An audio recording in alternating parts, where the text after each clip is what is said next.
नवांबे news. Bhopal से खबर है। कांग्रेस के राष्ट्रीय सचिव कुणाल चौधरी का बयान। किसानों के अधिकार की हत्या कर रही बीजेपी सरकार किसानों को 0% ब्याज पर कर्ज देने का ढिंडोरा पीटती है। हर किसान पर कर्ज बढ़ रहा है। शिवराज जी की इनकम 8000 गुना बढ़ रही है। शिवराज जी के परिवार सीधे जुड़े लोगों की इनकम बढ़ी। किसान की आय लगातार घट रही है। किसानों के जले पर नमक छिड़कने का काम बीजेपी करती है।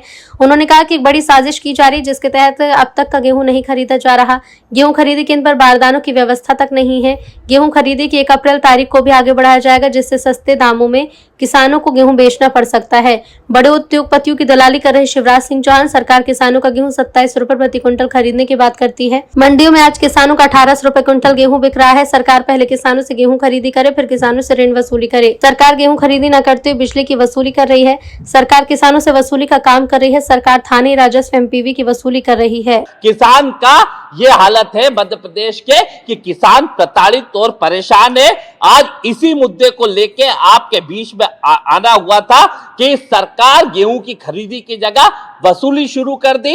सरकार ने 28 तारीख आखिरी करके किसानों के ऊपर 18% का ब्याज, जो 0% के ढकोसले करते हैं, इसे पूरे साल का, क्योंकि ये एक दिन का नहीं, पूरे साल का, ये कहीं ना कहीं पूरे साल का ये लेते हैं और ब्याज वसूली करने का काम करते हैं। तो सरकार वसूली गैंग बन गई है। जिस सरकार को गेहूं खरीदी करनी थी, वो कभी बिजली की वसूली करती है, कभी ऋण की वसूली करती है, कभी लोगों के नाम पे अवैध वसूली करती है। ये सरकार वसूली गैंग के ऊपर काम कर रही है और इनके गलत निर्णय के कारण, जो देश की अंतर्राष्ट्रीय गलत नीतियों के कारण, जो हिंदुस्तान के अंदर खाद का संकट आना है, जिसके कारण किसान आगे और प्रताड़ित होना है, और जिसके का जो स्थितियां है कि रोज देश के प्रधानमंत्री और बीजेपी के नेता हमेशा कहते थे कि डॉलर रुपये की कीमत गिरती है तो सरकार की गरिमा गिरती है।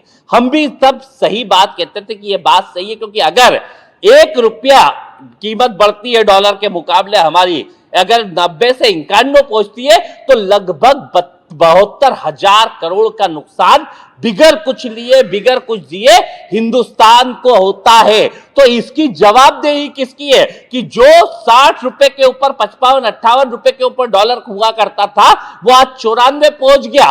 और बड़ा सवाल इसके अंदर है कि सरकार कर क्या रही है।